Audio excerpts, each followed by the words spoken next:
Banjo Kazooie is one of those games that gets better with every playthrough.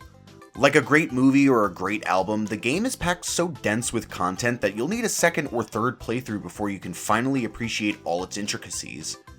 Whether you're a fan of great music, platforming, collectathons, or humor, there's something for almost everybody, and like a fine wine, it's a game that gets better with age. Every world in this N64 classic has something to offer that helps it stand out, and while most fans agree that all levels are good, most people are divided on which level is the best. So today, we will explore each level and try to give our own answer to which world is number 1. Welcome to every Banjo Kazooie world ranked.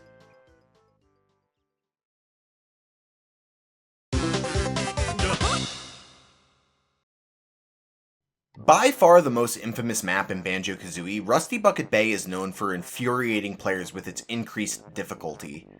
Whether it's the fact that you lose your air at twice the speed of other levels, or that enemies are cleverly hidden and hard to react to, there is no shortage of frustrating elements in this level. For this reason, it is one of the few levels that really highlights the differences between the N64 and Xbox 360 versions of the game. In the N64 version, when you lose a life, any and all notes you've collected are reset back to 0, whereas the Xbox 360 version is much more forgiving by retaining your notes even through death. No section in Rusty Bucket Bay is changed by this fact more than the engine room. Anyone who's played Banjo Kazooie before knows just how tricky navigating the engine room can be. Rotating platforms, moving propellers, and instant death await you as you try and grab the Jiggy inside. Even more difficult is the Jiggy hidden behind the ship's propellers, which is only obtainable after hitting 2 switches inside the engine room. In both cases, playing on the N64 is a much more nerve-wracking experience. The increased pressure of knowing you'll lose your notes makes you much more likely to make a mistake out of nervousness, and if you can't beat it quickly, the frustration of many failed attempts only makes that nervousness worse. However, the real reason Rusty Bucket Bay is the worst of the worlds in Banjo Kazooie is because the level itself is not interesting enough to offset this spike in difficulty. The design of the level feels like an expanded version of Clanker's Cavern, without the ability to seamlessly move in and out of the central hub. Instead, similar to Mad Monster Mansion that precedes it, Rusty Bucket Bay focuses on many smaller rooms that are tucked away out of sight. Unfortunately, this level lacks the ingenuity that made Mad Monster Mansion so fun to explore, as it feels obvious to check all the windows and suspicious-looking doors on the ship. And without a Mumbo transformation or a new bottles move to learn, it feels like something is missing that all the other stages have. All that said, by no means do I think Rusty Bucket Bay is a bad level, because as with the rest of the worlds in the game, it knocks its theme out of the park. From a fantastic music track, to interesting harbor-themed platforming, to an aesthetic that captures that heavy industrial feel of a dock, Rusty Bucket Bay has a lot to love. And if you consider yourself a hardcore gamer and embrace unforgiving challenges, then this world might even be your favorite. It's just that unfortunately when compared to other Banjo Kazooie levels, this one falls a little short.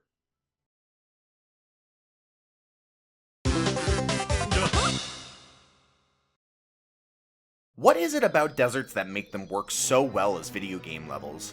Is it that the dangers of the desert lend themselves to the challenges of a video game well, or could it be that the many tropes associated with the desert just happen to make designing a world easy? We've seen them work in franchises like Super Mario, The Legend of Zelda, Uncharted, and Rayman, and here again we see it work in Banjo Kazooie. Gobi's Valley is the 6th world of the game, and by this point the bar has been set pretty high. Thankfully, Gobi's Valley has everything you could hope to ask for in a desert video gaming world and more.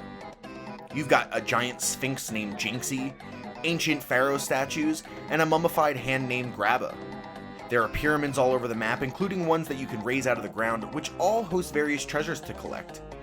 In addition to meeting the level's namesake, Gobi the Camel, you also encounter Ruby and Toots, a charmer and his pet snake. Golden flowing sand, cacti, and the occasional oasis palm tree also populate this sun-dried landscape. And as you'd expect with a desert, many challenging trials test your survival skills. Gobi's Valley definitely takes the gloves off as it relates to difficulty. You'll be required to hit precise targets, manage tight timings, and execute clean platforming to avoid this stage's many hazards. The sloping nature of the pyramids and sand dunes will force you to talon trot most places you go, making it harder to control Kazooie due to your increased speed and longer jumps. Not only that, but the puzzles become more demanding as well, as you'll be tasked with completing a timed maze and a memory matching minigame. While these challenges are fun, Gobi's Valley lacks some of the charm that I feel makes other levels stand out.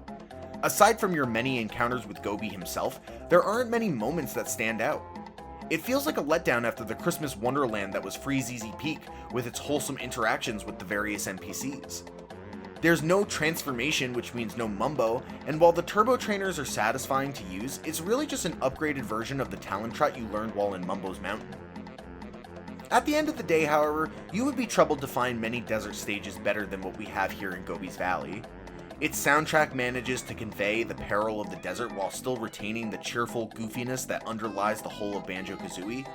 Its stage design is vibrant and full of life, unlike some of the empty, desolate deserts certain games have. And although it's frustrating that this can be one of the 2 maps in the game that can possibly not be completed in one go, I've always enjoyed how it's kind of linked with Freeze-Easy Peak as a result.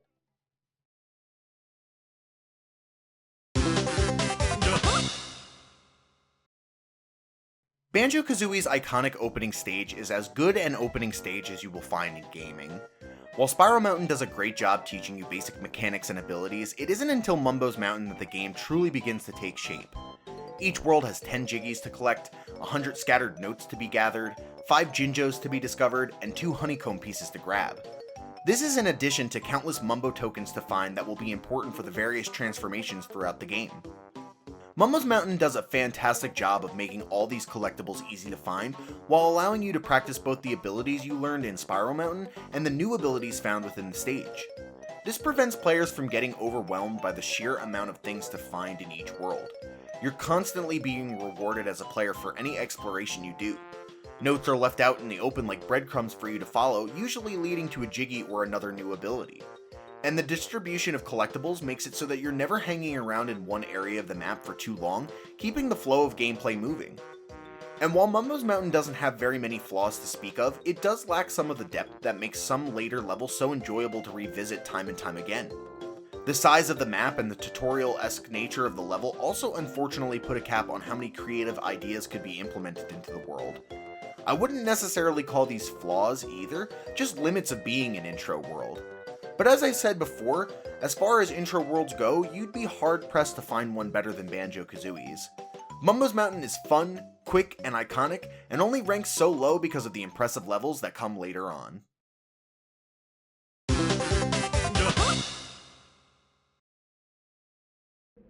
I hope you have learned how to pay attention to the small details of the stage you're in by now, because no world is going to test that skill more than Mad Monster Mansion. A far cry from the out-in-the-open nature of Mumbo's Mountain, most of the collectibles in this level are tucked away out of sight for you to track down. From breakable windows to inconspicuous pipes, you have to search every nook and cranny in this level in order to collect all the notes and Jiggies. It's what helps Mad Monster Mansion stand out as a world, as this stage emphasizes exploration and puzzle solving more than any previous level. It's at this point in Banjo Kazooie that it feels like your logic will help you more than your ability to execute tight platforming. Entrances like the cellar door don't look particularly suspicious, but sure enough, if you beak bust it, you'll find a new area and Jiggy. Similarly, when you encounter the hut that holds the Tumbler minigame, it's not completely obvious that you can beak barge it to get inside. Even a Jiggy like the one you get for shooting eggs into the flower pots isn't the most apparent objective, especially if you don't realize the pots have eyes. It requires you to put 2 and 2 together in a way prior levels really did not. Mad Monster Mansion is also unique in that it is the only world that requires you to use its transformation to beat the game. Every other transformation can be skipped, but I'm glad the pumpkin is forced on you. While highly unlikely that any player would make it to Mad Monster Mansion without having used the transformation, it's nice that there's a moment where players must be exposed to them. Transformations feel like such a big part of the game, and it'd be a shame if somehow someone made it through Banjo Kazooie without meeting Mumbo Jumbo. Additionally, I feel the pumpkin highlights some of Mad Monster Mansion's best moments. Getting flushed down Logo's mouth, as disgusting as it is, makes me chuckle every time as I hear Gruntilda's taunts. Going inside the gutter basin is one of the more clever Jiggies in the game, as it's hard to know you can even go down the pipes if you haven't yet found Logo the toilet, and is a nice surprise to discover organically. Outside of the pumpkin, however, Mad Monster Mansion still has some other really memorable missions ranging from playing the piano with a floating hand to quietly sneaking up to Nabber to grab his Jiggy. And if you are still looking for a platforming challenge, racing to the open church door with the turbo trainers or scaling to the highest peak of the church will give you plenty of trouble. For all its positives, what holds Mad Monster Mansion back from being in the top half of Banjo Kazooie's worlds is its length and flow of play. Things feel like they really slow down here, as you're constantly going in and out of different rooms in order to discover new secrets. While this isn't truly a flaw, I just find this less enjoyable a way to play than worlds such as Bubble Gloop Swamp or Treasure Trove Cove, where things are, for the most part, contained to one big area. And while I think they do a great job with the horror theme, the music track for Mad Monster Mansion is likely my least favorite of all the 9 main courses. All in all, however, this remains an incredible world and one of the best horror theme levels in video gaming.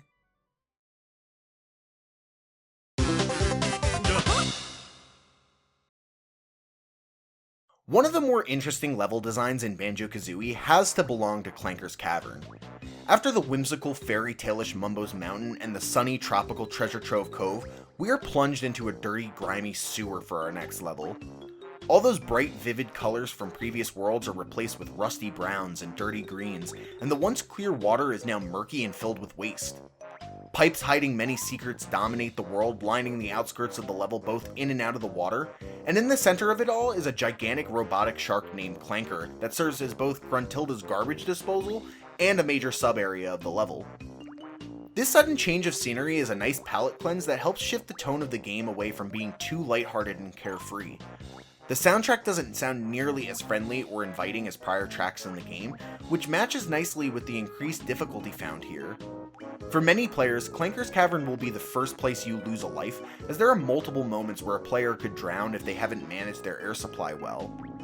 The platforming also gets a bit trickier in this level, as highlighted by the jiggy that is earned as a result of swimming through the many rings inside Clanker's stomach, or by navigating the narrow path above Clanker's blowhole.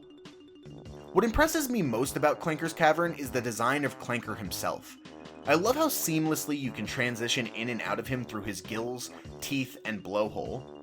8 out of the 10 jiggies in this stage revolve around Clanker in some way, shape, or form because of this. One jiggy might be earned by entering one of his many openings to discover it sitting in plain view, while another might only be accessible after raising Clanker to the surface and using his body to reach previously unreachable areas. It provides such a nice contrast to the previous 2 levels by centralizing your focus on one area, as opposed to the more open layouts of Mumbo's Mountain and Treasure Trove Cove. This really tunes your mind to focusing on the little details of each world going forward, and the timing for this is perfect too, as the collectibles start to become much more hidden in later stages. Despite nice touches like the lumbering music matching the slowed down pace of play, Clanker's Cavern can't reach the next tier of greatness because there is a lack of new abilities offered here. While we do learn the Wonder Wing, which grants temporary invulnerability, it's not nearly as impactful as the Talon Trot, Shock Jump, or Flying learned in previous worlds. Clanker's Cavern also lacks a Mumbo transformation, which feels like a missed opportunity to do more with the underwater area of the map. Ultimately, however, I think because Banjo Kazooie has tight underwater controls that prevent the stage from being the slog that water levels have a reputation for being, Clanker's Cavern more than satisfies and holds up even today.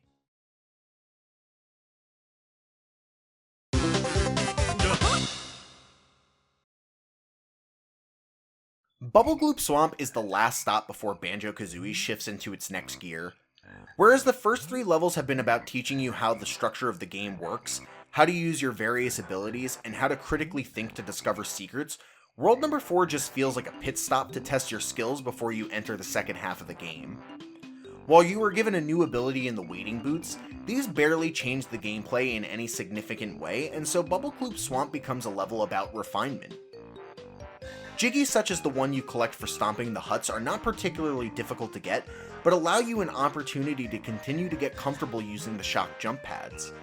Similarly, breaking the egg and defeating the yellow Fibbits are easy jiggies that essentially serve as a reminder to the player of all of Kazooie's learned attacks.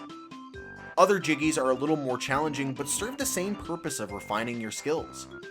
The time limit switch jiggies are a great example of that, as you're forced to navigate progressively smaller paths that test your platforming ability. And the Croctus feeding mission is a great way for you to continue to develop your spatial awareness and ability to recall previously visited locations, a very important skill for later worlds. Bubble Gloop Swamp also brings back transformations, where for 10 Mumbo tokens, Mumbo will turn Banjo into a crocodile. Banjo is now allowed to enter the toxic swamp unharmed, as well as discover new secret entrances only the crocodile can fit through. One of the more infamous Jiggies in the game is found this way, where Banjo will have to face off against Mr. Vile in 3 rounds of a grumbly eating minigame. In this mission is also the first instance of discovering an ability that is locked until you visit a later world, but thankfully it is not required to complete the mission, unlike later levels. The balance of difficulty between Jiggies and the focus on refinement make Bubble Gloop Swamp an extremely rewarding world to complete. It makes you feel accomplished to be able to start a world this far into the game, and within a few short minutes have half the Jiggies in your possession. Because of this, maybe more so than any other stage in the game, Bubble Gloop Swamp shows you just how much you've progressed as a player. This builds your confidence, makes the game more enjoyable, and gets you excited to enter the second half of the game. These traits, combined with a unique setting and a funky frog-based theme that is unbelievably catchy and level appropriate, get you a world as immersive as any other in Banjo Kazooie.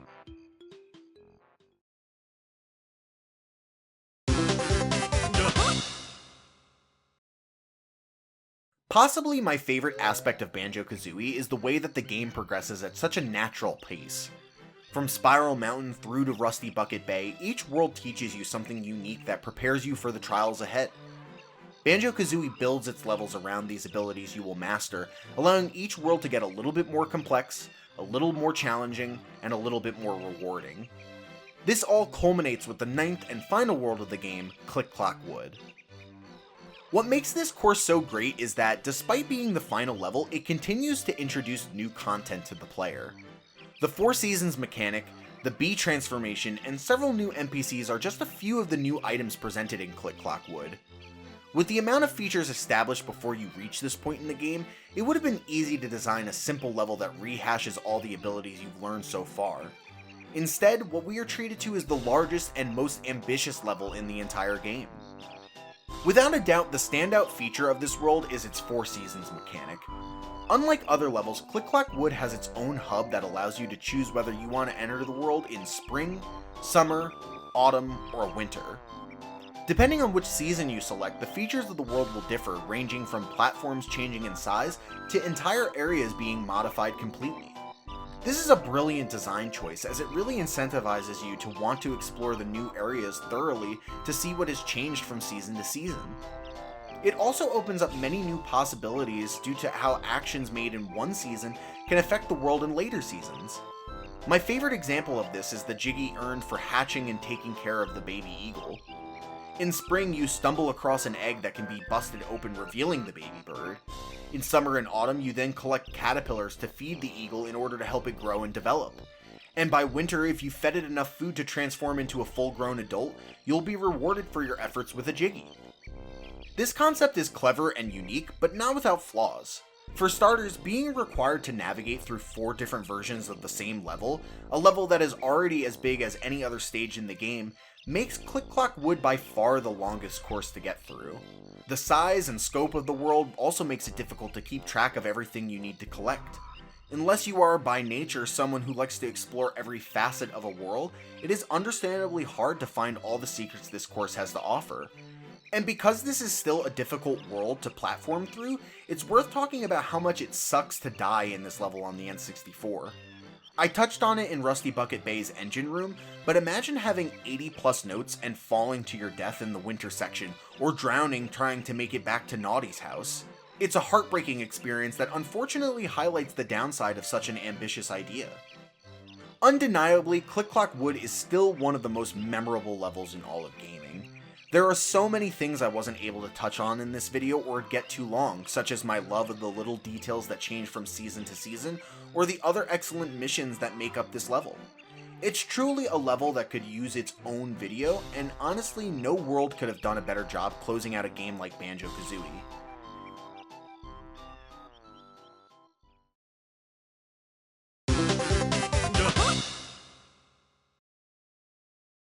If you ever wanted to experience the joy of Christmas, you'd have to look no further than Freezeezy Peak for an injection of holiday spirit directly into your veins. From helping the Twinklies light up the Christmas tree to delivering presents to Boggy's children in the igloo, Freezeezy Peak is filled to the brim with wholesome goodness. Ramping off the snowman's scarf, sled racing with Boggy, and meeting up with Wazza the Walrus all just add to this level's light-hearted, joyful atmosphere. And even the Sir Slushes who attack you when you get too close feel oddly festive with their hearty laugh and snowballs. Charm simply oozes out of every inch of Freezeezy Peak. When you hear those sleigh bells ringing as you enter the stage, it's hard not to get in the Christmas mood. It has everything you could want in a winter wonderland. A giant snowman, an igloo, a small winter village, presents everywhere, and a tall Christmas tree complete with a star on top. And I've always appreciated how the Ice Key in Wazza's cave created the mystery and wonder that I've always loved about Christmas. Eventually we'd learn it had to do with the infamous stop and swap feature, but I'm sure I'm not the only person who went their whole childhood wondering what that key could do. Also, am I the only one who never realized that the entrance to this stage was a giant advent calendar? But aside from its great theme and atmosphere, Freezeezy Peak is also associated with where the game picks up in complexity. The missions in this stage are longer and less straightforward than we've seen in previous worlds to this point, while also increasing in difficulty. Boggy's racing missions, as fun as they are, can be unforgiving, especially the second try that utilizes the turbo trainers. You need to have good control of a fast-moving Kazooie that's required to weave in and out of flagpoles while Boggy is hot on your tail. Even one missed checkpoint can result in you losing the race and having to try again. Similarly, the Jiggy for helping the Twinklies light up the tree requires good handling while flying under the pressure of a timer. Failing this part forces you to restart at the beginning, which means repeating the section of assisting the Twinklies to the tree again. And while the turbo trainers in Gobi's Valley are technically to be learned after this, I feel the Beat Bomb learned in Freezeezy Peak is the last truly great ability you learn in the game. It increases your mobility in the air tenfold, and doubles as a great attack, allowing you to take enemies out from a distance, while also zipping across the stage at breakneck speeds. Truly, Freezeezy Peak has everything you could want out of a level, from an amazing transformation, to a useful move, to an unforgettable song, to a great theme. Its popularity is eclipsed only by its quality, and even a quick search online will show you how much fans of Banjo Kazooie love this stage. It'll forever be a Christmas classic, and one of the most memorable stages in the game.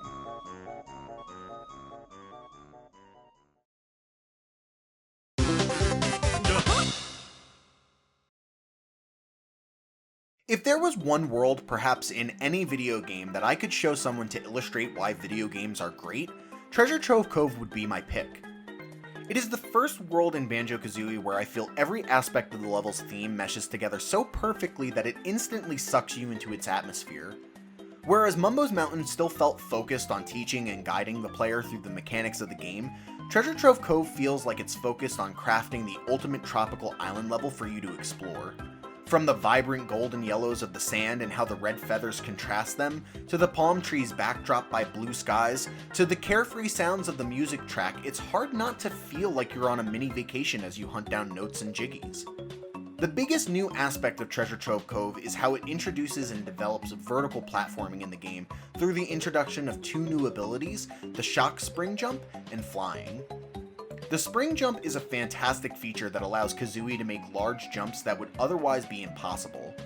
This mechanic allows for more precise platforming, as you'll have to carefully aim your jumps to ensure you don't undershoot or overshoot your target. Flying is the true game changer though, adding a whole new dimension to the tasks you can complete and how you can complete them. Not only that, but flying is incredibly satisfying, allowing you to quickly traverse from one side of the map to the next and explore the world to the fullest extent. These two new abilities are integrated beautifully, leading to some of the game's most fun and memorable jiggies. Scaling the lighthouse, either by platforming your way up or discovering you can fly straight to the top, is rewarding for both the jiggy you obtain and the tremendous view of the world that you get at the top. Defeating Little Lockup in the preceding treasure hunt not only fits the level themes flawlessly, but it also doubles as a great way to help the player get familiar with the new flying controls.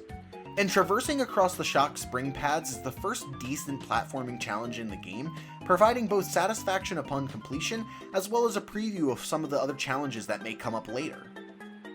And I haven't touched on so many of the other well-liked missions, like defeating Nipper the Crab or rescuing and returning Captain Blubber's Gold, that help to fill out the rest of this world. Treasure Trove Cove also hosts the Sandcastle, a very level-appropriate feature and one that can be used to input various cheats that can be found in the game. To me, this always helped this level stand out, as it was a world that I visited more often than others. And I'd be remiss if I also didn't mention Snacker the Shark for the way that he burned this level into my mind as a child through inescapable anxiety and fear. While Freeze Easy Peak and other levels are on the same quality level as Treasure Trove Cove, the little details are what set this stage just a hair above the rest. The many tropical themed enemies, from the snippets to the lockups, have always stood out to me as among the best at any level. Captain Blubber is one of the more memorable side characters in the game, and even the Witch Switch from this level stands out as it produces a Jiggy that's fired out of a cannon. You really can't go wrong when deciding a favorite Banjo Kazooie level, but for me, Treasure Trove Cove just delivers.